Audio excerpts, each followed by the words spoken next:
The Green New Deal is ridiculous. Just all in all, it's another way for the government to take our money, our resources, and our power away. It's just been the constant erosion. The military-industrial complex has done this tremendously. The healthcare system and the pharmaceutical industries have also done this quite successfully.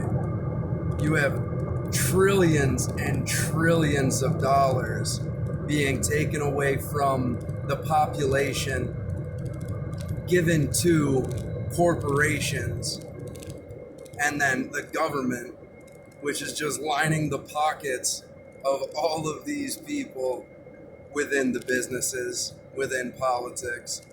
It's just one big circle jerk that comes around to fuck you, little dude.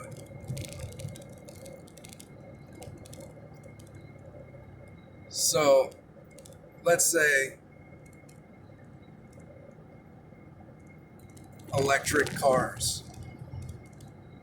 As of right now, the United States electrical grid would only be able to sustain around 20 million electric vehicles. And of these electric vehicles, they would have total autonomy over whether or not it functions.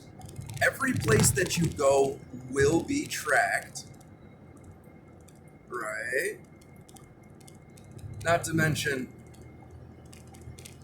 we're not at max capacity for them right now, and we have electrical failure throughout California, Texas, and I'd assume quite a few other places. So there's 300 some million vehicles on the roads today, right?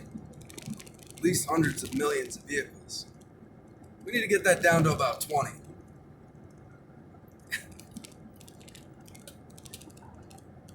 Now, is the Green New Deal gonna re-engineer our entire electrical system, making it high efficiency and nice and smooth?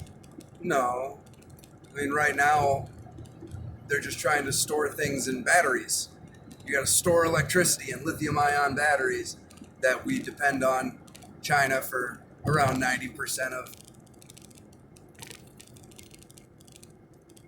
Insane.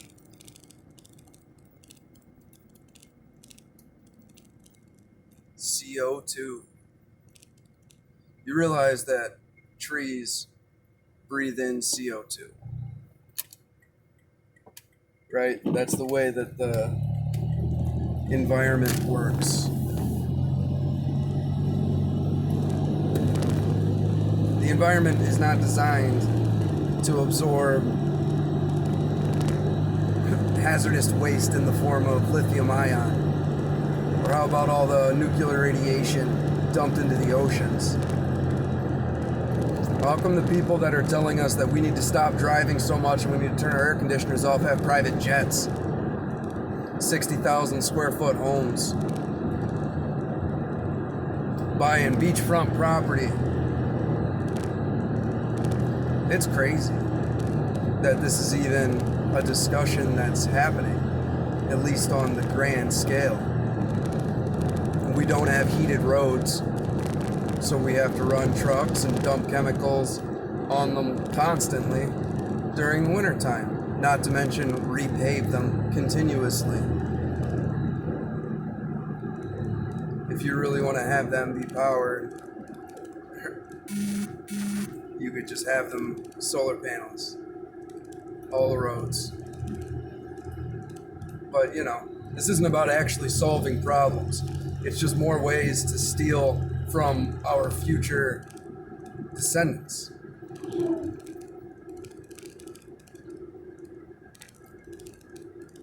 It's about total control and the elimination of what would be a middle class, the creation of a lord and peasant state of existence. And now they're coming through with the taxation, a flat corporate tax for 130 some nations that are trying to say that they're down. provided it's all the ones that are playing the game. The rest of them are just going to be used for resource allocation and be third world RuneScapes. Just ridiculousness. Oh. So, what are you going to do? It is absolutely absurd how things are playing out. And the fact that you have so many of these social warriors like going to bat for it. So many people are passionate about saving the planet. And they're more concerned with gas-powered vehicles and petroleum.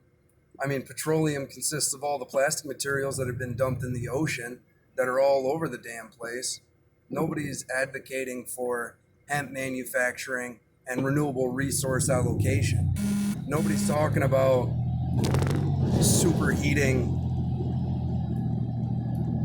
carbon-rich waste and turning it into graphene. Nobody is talking about there are so many other options that we have. I just did a video yesterday about that. But specifically, the Green New Deal is about robbing us, is about turning us into their peasant slaves. And this should be apparent when you see how successful the pharmaceutical industry has been and the military-industrial complex. You look at how ineffective the government is with our money, with our future. Now I understand that it's all a fiat currency and it's all just for power and manipulation and all this other fun. But it is a very real game that we're playing with this fake currency because people are trading resources. We're trading the land. We're trading our existence for it. As long as we play the game, money has power. And as long as they keep just shitting it away, they're going to need more of it. And that only comes from us. So they take our power away. Really simple. Every new tax, every time the dollar inflates, every time they put through bullshit bills that create more laws that just restrict us. Now we're all terrorists. The laws that were passed to fight terror, the Patriot Act, all this other fun. You know, you got NSA, the CIA, the FBI, Homeland Security, all this other fun. All these agencies that are supposed to protect us are now going to be coming after us because we believe in the founding principles of our nation. We believe that humans have inherent rights. Now we're the enemy. This type of ideology is only enemy to a conflicting ideology. If you want freedom, the only enemies you'll have are those who wish to oppress. Liberty is a funny thing. You have to care about it more than anything else.